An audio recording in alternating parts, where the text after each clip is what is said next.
बातों को तेरी हम भुला ना सके, होके जुदा हम ना जुदा हो सके, दिल में है जिंदा हर घड़ी तू कहीं, होके जुदा हम ना जुदा हो सके। सो हेलो बच्चों, welcome your learning platform science lovers YouTube channel. तो कैसे हैं आप लोग? उम्मीद है आप काफ़ी अच्छे होंगे और अपने लाइफ में बिंदास एंजॉय कर रहे होंगे। तो आइए आज से हम लोग एक नया चैप्टर और नए यूनिट को शुरू करने वाले हैं। आज से हम लोग शुरू करेंगे एटॉमिक स्ट्रक्चर को, ठीक है। तो इस एटॉमिक स्ट्रक्चर को शुरू करने से पहले अगर आप मेरे चैनल पे नए हैं तो हमारे चैनल को सब्सक्राइब कर ले और बेल आइकन को भी प्रेस कर ले, ताकि हम जो वीडियो अपलोड करें वो सबसे पहले आप तक पहुंचे और आप उसे पढ़ सके, ठीक है। तो आप सबसे पहले मेरे चैनल को सब्सक्राइब कर ले और जितना हो सके इसको शेयर करें, ठीक है। इस पे हम लोग क्लास 11 12 के केमिस्ट्री को पूरे विस्तार से एकदम जीरो से हाई लेवल तक, जेई और नीट लेवल तक हम लोग इस पे पढ़ेंगे। तो अगर आप घर में बड़े हैं या आप सियाने हैं तो आपके घर में जो छोटे छोटे भाई बहन हैं जो क्लास 11 12 में पढ़ रहे हैं या अभी पहुंचने वाले हैं, तो उनको आप बता सकते हैं।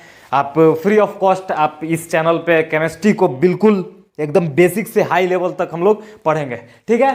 तो आइए हम लोग शुरू करते हैं एटॉमिक स्ट्रक्चर को। इससे पहले हम लोग मोल कंसेप्ट को पढ़ चुके हैं, ठीक है। अगर आप मोल कंसेप्ट उस यूनिट को नहीं पढ़े हैं तो वो काफ़ी बेसिक यूनिट है, ठीक है। उसका नाम ही है some basic concept of chemistry, ठीक है। वो केमिस्ट्री का एक समझिए तो बेस है, तो पहले आप उसको पढ़ लेंगे तब ज़्यादा अच्छा होगा। आप जब इसको पढ़ेंगे, मतलब मोल कंसेप्ट को पढ़ के उसके बाद एटॉमिक स्ट्रक्चर को पढ़ेंगे तो ज़्यादा बेहतर होगा। तो आइए अब हम लोग बिना देर किए हुए हम लोग शुरू करते हैं एटॉमिक स्ट्रक्चर को, ठीक है। और ये समझते हैं हम लोग आज। देखिए क्या क्या जानेंगे हम लोग। डाल्टन एटॉमिक थ्योरी को पढ़ेंगे और उसके बाद इलेक्ट्रॉन का जन्म कैसे हुआ इस चीज को भी हम लोग जानेंगे, ठीक है। इसको पढ़ना काफी इंपॉर्टेंट है क्योंकि आपके जेई और नीट में इस तरह से क्वेश्चंस, असर्शन रीजन टाइप के क्वेश्चंस पूछे जाते हैं। तो इस चीज को हम लोग को पढ़ना बेहद जरूरी है। कैसे हुआ इलेक्ट्रॉन का जन्म, मतलब कौन कौन सी घटना हुई, कौन सा एक्सपेरिमेंट हुआ, इस चीज को भी जानेंगे हम लोग, ठीक है। तो सबसे पहले ये जानते हैं कि ये एटॉमिक स्ट्रक्चर का जन्म कैसे हुआ, ठीक है। उसके बाद हम लोग जानेंगे कि इलेक्ट्रॉन का जन्म कैसे हुआ, ठीक है। देखिए सबसे पहले एक डाल्टन नामक साइंटिस्ट थे, ठीक है। देखिए साइंटिस्ट तो बेसिकली बहुत हैं, लेकिन डाल्टन और न्यूटन जो दोनों में टन टन लगा है ना, ये बहुत खतरनाक वाले साइंटिस्ट है। ये हर जगह टांग अपना अड़ा देते हैं। जैसे ये डाल्टन साहब हैं, ये तो अभी एटॉमिक स्ट्रक्चर में पूरे मिलवे करेंगे, फिर आगे स्टेट्स ऑफ मैटर पढ़ेंगे उसमें भी मिलेंगे। वैसे ही न्यूटन है, पूरा फिजिक्स में घुसल है। आप मैथ का कैलकुलस भी वही दे दिए हैं। मतलब ये जो है ना, ये एक समझिए तो हम लोग के लिए डिजास्टर है, समझिए तो। इतने चीज़ दे दिए हैं पढ़ने के लिए कि आदमी पढ़ते पढ़ते बूढ़े हो जाएंगे तब पर भी नहीं सोचेगा, ठीक है। तो आइए हम लोग समझते हैं। देखिए डाल्टन का एटॉमिक थ्योरी को हम लोग समझते हैं पहले, कि डाल्टन साहब हम लोग एटॉमिक थ्योरी दिए थे। तो आइए समझते हैं। देखिए डाल्टन साहब सबसे पहले क्या बोले थे एटम के बारे में। देखिए एक्चुअली में एटम को आज तक ना कोई देखा है और आने वाले समय में भी हमको लगता है कि कोई नहीं देख पाएगा, क्योंकि एटम जो है इतना स्मॉलेस्ट पार्टिकल है, उसको देखना इम्पॉसिबल है। जैसे देखिए, जैसे समय धीरे धीरे गुजरता गया, आदमी एटम की परिभाषा अलग अलग टाइम में अलग अलग देता गया, ठीक है। डिफिनेशन अलग अलग चेंज होता गया। जैसे जैसे साइंटिस्ट आए, उन्होंने खोज की, फिर उसके बाद आया, उसको उसने रॉन्ग कर दिया, गलत कर दिया। मतलब ऐसा ही होता गया, हमेशा ऐसा ही होता गया। एक्चुअली में आज तक एटम को कोई नहीं देख पाया है, लेकिन हम लोग क्या करते हैं, उसको राउंड फिगर में उसको गोल मान के चलते हैं कि एटम जो होता है वो क्या होता है, सर्कुलर होता है, मतलब गोलाकार होता है, ठीक है। एक्चुअली में देखा कोई नहीं है। सबसे पहले जो मान लीजिए कि एक हाथी है आपके पास, ठीक है, हाथी है और उसमें चार, मान लीजिए कि ये हाथी हो गया आपका, ये हाथी हो गया, ये सूंड हो गया आपका, ठीक है, ये हाथी है। अब कोई साइंटिस्ट आया तो उसने ये सूंड को पकड़ के लटका था, ठीक है, उस सूंड को पकड़ के लटका है, तो उसको लग रहा होगा कि एटम जो है वो क्या है, मोटा रस्सी की तरह है। कोई उसके पूंछ पकड़ के लटका था तो उसको लग रहा होगा कि एटम जो है वो पतली रस्सी की तरह है। कोई इसके पैर पकड़ के बैठा हुआ था, इसको लग रहा होगा कि एटम जो है ये हल्का मोटा है, सर्कुलर सिलेंडर टाइप का है। तो इसी प्रकार से हुआ, इसका कहानी ऐसा ही रहा है कि ना तो अभी तक कोई एटम को देखा है और आगे क्या होगा ये तो हम लोग नहीं कुछ कह सकते हैं, ठीक है। तो देखिए अब हम लोग समझते हैं। देखिए डाल्टन ने थ्योरी दिए थे हमारे देखिए जिसे हम लोग डाल्टन का एटॉमिक थ्योरी बोलते हैं। देखिए डाल्टन का एटॉमिक थ्योरी क्या बोलता है। फर्स्ट है कि the smallest unit of matter is called atom. जो मतलब मैटर का जो सबसे स्मॉलेस्ट पार्टिकल होता है, स्मॉलेस्ट यूनिट होता है, उसी को क्या बोलते हैं, एटम बोलते हैं। उसको क्या बोलते हैं, एटम बोलते हैं। देखिए एटम हम लोग पहले भी पढ़ चुके हैं कि एटम कहां से आया है। ये ग्रीक वर्ड है, ग्रीक वर्ड है। एटम जो है वो क्या है, ग्रीक वर्ड है।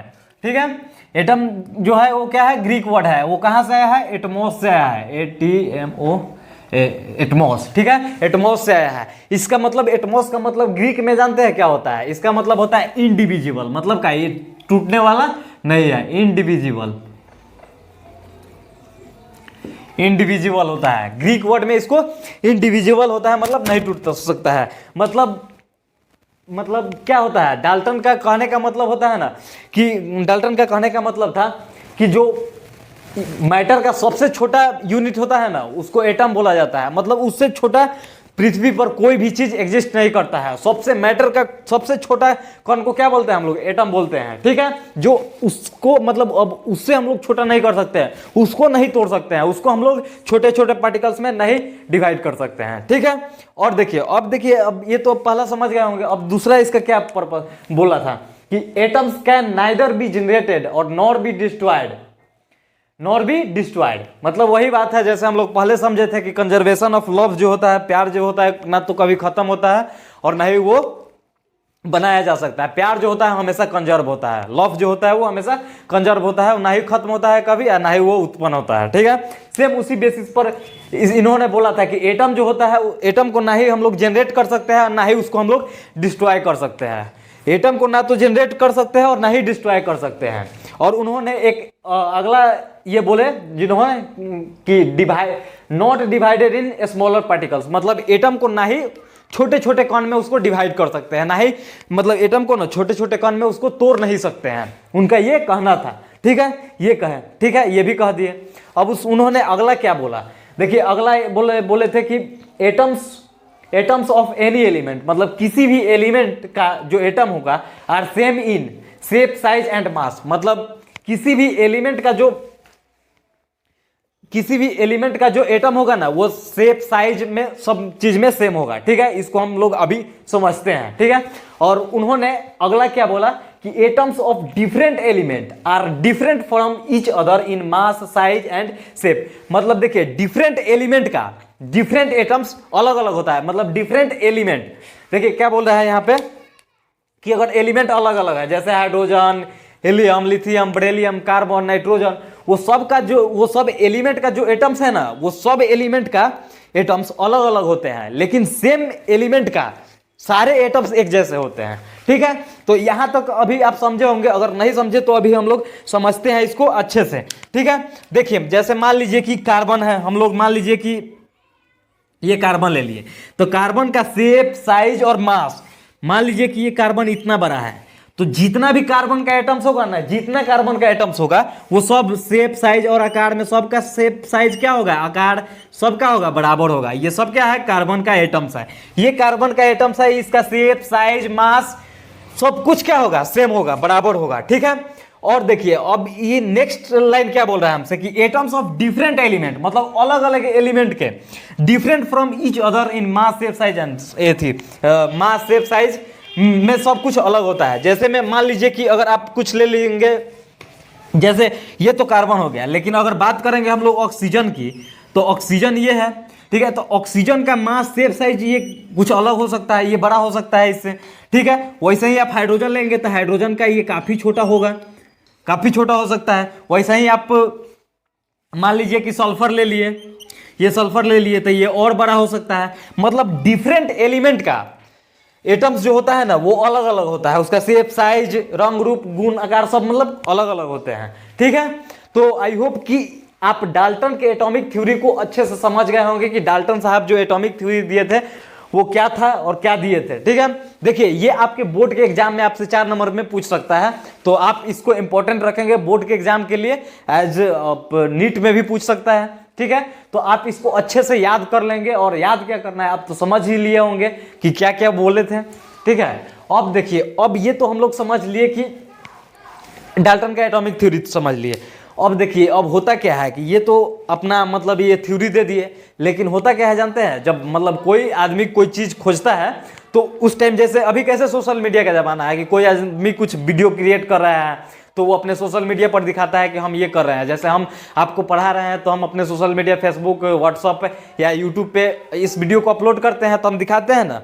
वैसे ही उस टाइम में एक रॉयल सोसाइटी नामक, मतलब रॉयल सोसाइटी ऑफ लंदन नाम से एक सोसाइटी था। उसमें केवल और केवल साइंटिस्ट जो लोग थे उनका वो सोसाइटी था, ठीक है।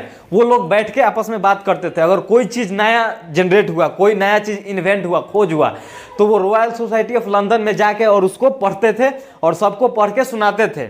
और पढ़ के सुनने के बाद उसमें से कुछ साइंटिस्ट थे, मतलब कुछ साइंटिस्ट जो जन्म दिए हैं, मतलब कोई थ्योरी दिए, और किसी का था उसमें विरोध करना काम था। जैसे कैसे पॉलिटिक्स में होता है पक्ष विपक्ष, एक सपोर्ट करता है तो दूसरा उसका विरोध करता है, वैसे ही चीज़ इसमें भी होता था।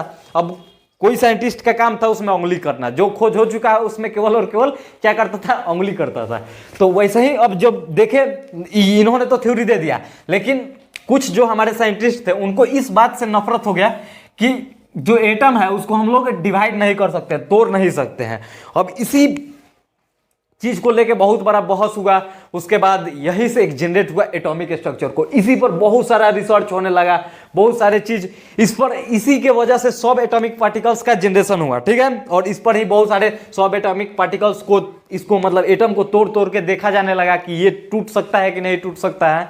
तो इसी के बाद हम लोग एटॉमिक स्ट्रक्चर का जन्म हुआ था, ठीक है। और उसके बाद इसी की वजह से हम लोग इलेक्ट्रॉन का डिस्कवरी हुआ था। देखिए कोई भी बड़ा बड़ा रिसर्च हुआ है ना, वो कुछ ना कुछ गलत चीज़ों के वजह से मतलब खोज हो चुका है, ठीक है, खोज हुआ था। तो वैसे ही देखिए इसी को डिविजिबल करने के लिए, मतलब कोई अब साइंटिस्ट मान के चलिए कि नहीं एटम नहीं टूटेगा, उसको तो हम तोड़बे करेंगे, उसको तो तोड़ना तय है, सेम ऐसा ही था। तो उन्होंने इस पर रिसर्च करना शुरू कर दिया एटम्स पर कि नहीं इसको तोड़ के मानेंगे। तब उन्होंने एक साइंटिस्ट थे जिसका नाम था विलियम क्रूक्स, ठीक है। विलियम क्रूक्स नामक एक साइंटिस्ट आए और उन्होंने क्या किया कि उन्होंने सबसे पहले एक कांच का एक डिस्चार्ज ट्यूब लिया, ठीक है। जैसे ये आपका डिस्चार्ज ट्यूब हो गया, ये क्या है, कांच का एक डिस्चार्ज ट्यूब है, ठीक है। अब उन्होंने ये डिस्चार्ज ट्यूब के बीच में क्या किया कि 2 इलेक्ट्रोड लगा दिया, ठीक है। 2 इलेक्ट्रोड लगा दिया, एक पर निगेटिव चार्ज और एक पर पॉजिटिव चार्ज। और जिस पर निगेटिव चार्ज होता है उसको क्या बोलते हैं हम लोग, कैथोड बोलते हैं, ठीक है, कैथोड बोलते हैं। जिस पर निगेटिव चार्ज होता है उसको कैथोड बोलते हैं। इसको ध्यान में एकदम अच्छा से बैठा लेंगे, ठीक है। ये बार बार कंफ्यूजन आते रहता है हम लोग को बीच, ठीक है। एक एनायन कैटायन पे आता है और एक कैथोड एनोड पे आता है। एनोड और एनोड पर क्या होता है, पॉजिटिव चार्ज होता है, एनोड पर पॉजिटिव चार्ज होता है, ठीक है। एनोड पर क्या होता है, पॉजिटिव चार्ज होता है। उन्होंने तो एक कांच का डिस्चार्ज ट्यूब ले लिया, उसके बाद 2 इलेक्ट्रोड लगा दिया। उसके बाद यहां से क्या किया कि एक मतलब इसको थोड़ा सा छेद करके, होल करके, और उन्होंने क्या किया, वैक्यूम पंप लगा दिया। इसमें वैक्यूम पंप लगा दिया। और क्यों लगाया, क्योंकि कोई भी ट्यूब है तो उसमें ना ऑलरेडी उसमें गैस मतलब हवा हुआ तो होगा ही, उसको वैक्यूम निकालने के लिए, उसको वैक्यूम करने के लिए, मतलब उसमें के अंदर जो भी है गैस हवा या कुछ भी है उसको निकालने के लिए एक वैक्यूम पंप लगा दिया, जो इसको खींच के और पूरा सबको बाहर निकाल दिया और वैक्यूम कर दिया, ठीक है। उन्होंने क्या कर दिया, वैक्यूम पंप लगा दिया, जो कि क्या था, वेरी लो प्रेशर कर दिया, ठीक है, वेरी लो प्रेशर जनरेट किया। अब देखिए अब उन्होंने क्या किया, अब उन्होंने किया कि एक काफी भारी हाई वोल्टेज का करंट उन्होंने लगा दिया इसमें। मतलब ये जो ट्यूब है इसमें एक काफी हेवी वोल्टेज का करंट इसमें लगा दिया। 1000 वोल्ट का करंट इन्होंने प्रोड्यूस किया इसमें, ठीक है, इन्होंने प्रोड्यूस किया।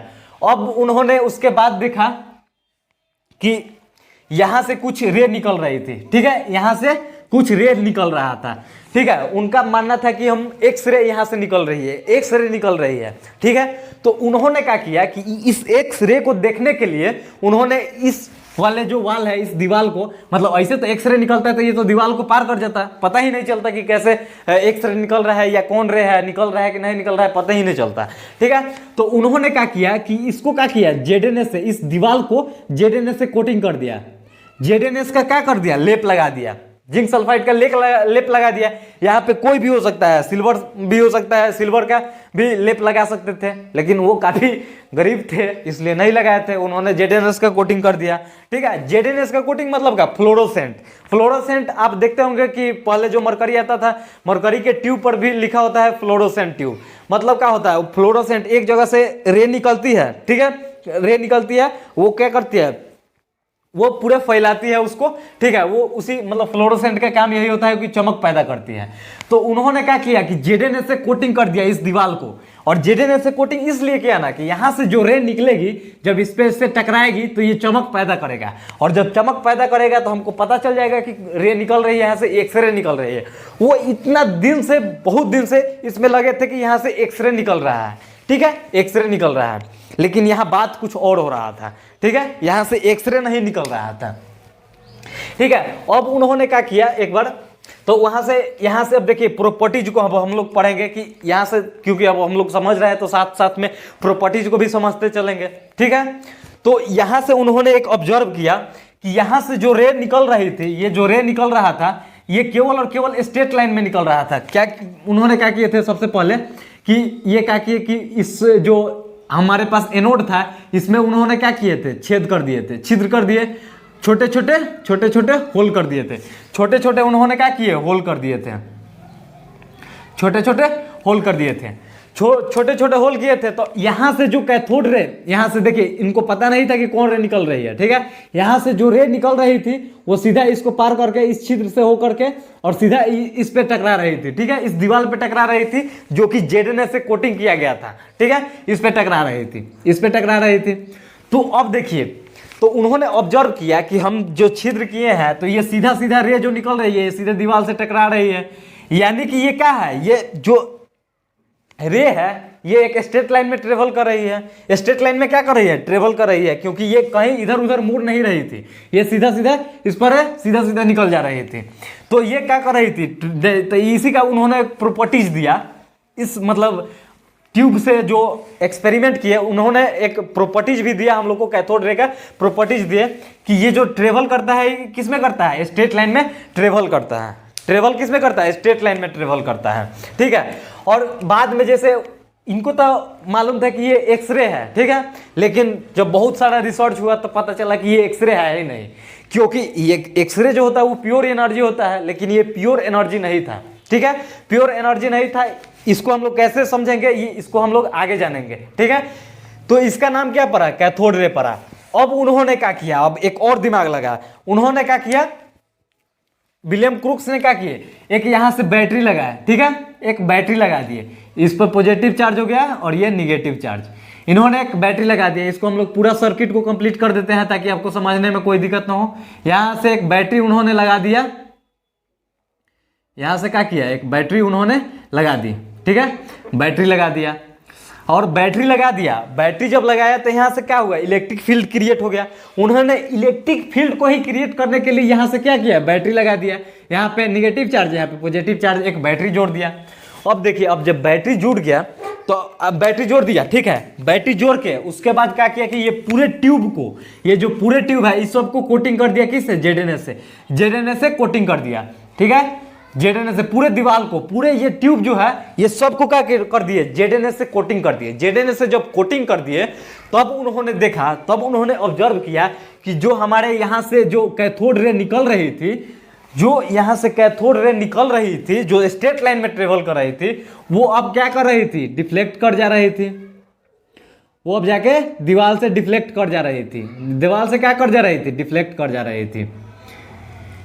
तब उन्होंने क्या ऑब्जर्व किया कि ये जो हमारे पास रे निकल रही है ये जाके पॉजिटिव प्लेट की ओर डिफ्लेक्ट कर जा रही है। पॉजिटिव प्लेट की ओर क्या कर रही है, डिफ्लेक्ट कर रही है,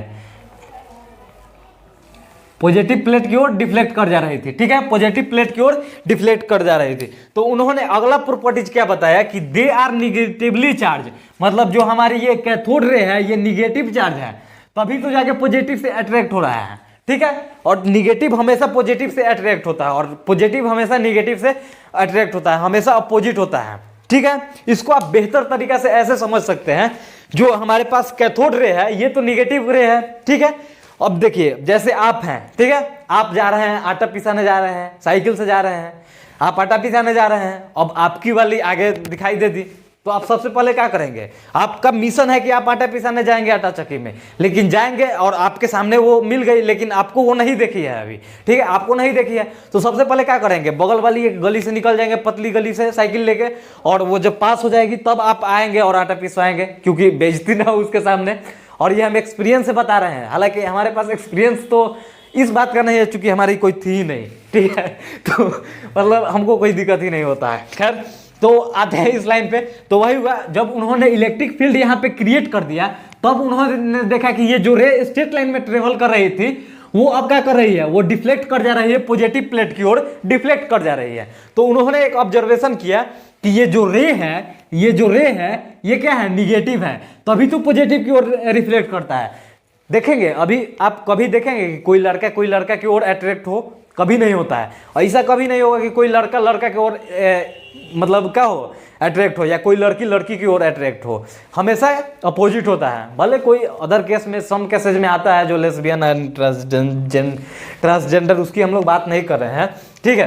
तो क्या हुआ, ये निगेटिव रे है और ये पॉजिटिव की ओर अट्रैक्ट कर दिया। तो उन्होंने ऑब्जर्व किया कि ये जो हमारे रे हैं, कैथोड रे, ये क्या होता है, निगेटिव रे होता है। तो उन्होंने एक नेक्स्ट प्रॉपर्टीज दिया कि they are negatively charge as they deflect towards positive plate in electric field. मतलब जो जिधर पॉजिटिव प्लेट लगल है उधर हम लोग का जो रे था ना, कैथोड रे, वो क्या कर जा रहा था, डिफ्लेक्ट कर जा रहा था। कैथोड रे क्या कर जा रहा था, डिफ्लेक्ट कर जा रहा था।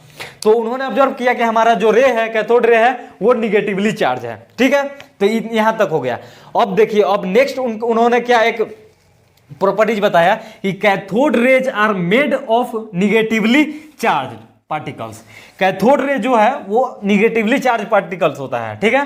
कैथोड रे क्या होता है, निगेटिवली चार्ज पार्टिकल्स होता है, ठीक है। और उस cathode ray negatively charge particles है, जिसको क्या नाम दिया गया, इलेक्ट्रॉन नाम दिया गया, ठीक है, इलेक्ट्रॉन नाम दिया गया था। और सबसे पहले उसको नाम कौन दिया था, तो आप समझते हैं, स्टोन मतलब क्या होता है, पत्थर होता है। तो स्टोनी साहब जो थे, उन्होंने इस निगेटिव चार्ज पार्टिकल्स का क्या नाम दिए थे, उन्होंने यही निगेटिव चार्ज पार्टिकल्स को इलेक्ट्रॉन नाम दिए थे, ठीक है। मतलब एक्सपेरिमेंट कोई और किया है, एक्सपेरिमेंट किए थे विलियम क्रूक्स, हमारे एक्सपेरिमेंट किए थे विलियम क्रूक्स, और इलेक्ट्रॉन नाम कौन दिए थे, स्टोनी दिए थे। और उसके बाद जे थॉमसन आ गए। और जे थॉमसन क्या है, इस चीज को हम लोग समझते हैं। जैसे नहीं होता है, सारा काम हो जाता है तो उसके बाद आके कुछ मतलब हवाबाजी करके वो अपना क्रेडिट ले लेना, वही सेम काम किए थे हमारे जे थॉमसन साहब ने। तो उन्होंने देखिए, तो उन्होंने उनका अब देखते हैं, ठीक है, कि उन्होंने क्या किए थे। तो देखिए नेक्स्ट हम लोग को समझना है कि देखिए उन्होंने एक और मतलब प्रॉपर्टीज दिए कि nature of cathode does not depend on nature of gas field in the tube as well as material और कैथोड। मतलब उसके बाद अब देखिए इसी प्रॉपर्टी में उसके बाद हमारे जे थॉमसन आ गए। ये तो एक्सपेरिमेंट हो गया। अब उन्होंने जे थॉमसन आए, हमारे जे थॉमसन साहब है, उन्होंने क्या किया कि इस जो ट्यूब है, ये जो ट्यूब है, इस ट्यूब में उन्होंने क्या किया कि गैस को बदल के देखा। और आप यहाँ पे समझेंगे, आप जैसे आप तो बोलेंगे कि सर ये तो वैक्यूम था तो गैस क्यों बदले, उन्होंने गैस फिर क्यों डाला। तो देखिए आप 100% वैक्यूम कभी क्रिएट नहीं कर सकते हैं, ठीक है। कुछ ना कुछ तो उसमें गैस का मतलब पार्टिकल्स रह ही जाएगा ना, कोई मतलब गैस जो है, गैस का कुछ ना कुछ मात्रा तो उसमें रह ही जाएगी। मतलब प्योरली वो कभी भी वो प्योरली क्या नहीं हो सकता है, कभी भी ये वैक्यूम हम लोग क्रिएट नहीं कर सकते हैं, पूर्ण रूप से प्योर वैक्यूम हम क्रिएट नहीं कर सकते हैं। तो उन्होंने क्या किया कि इसमें गैस बदल के देखा, कभी हीलियम भर दिया, कभी नाइट्रोजन भर दिया, कभी ऑक्सीजन भर दिया, कभी कुछ ऐसा ही हर गैस, कभी अदर गैस को भर के उन्होंने ट्राई करते रहा, ठीक है, एक्सपेरिमेंट करते रहा। कभी ये थी जो डिस्चार्ज ट्यूब है, इसमें इसके मटेरियल को बदल के देखा, इसके मटेरियल को बदल के देखा, कभी कॉपर का ले लिया, कभी कुछ का ले लिया, यानी ये मटेरियल को भी बदल के देखे और कुछ भी। तो सब में देखे ना तो कंडीशन सेम आ रहा था, सब में कंडीशन क्या था, सेम ही आ रहा था। क्योंकि कभी भी जो होता है, ये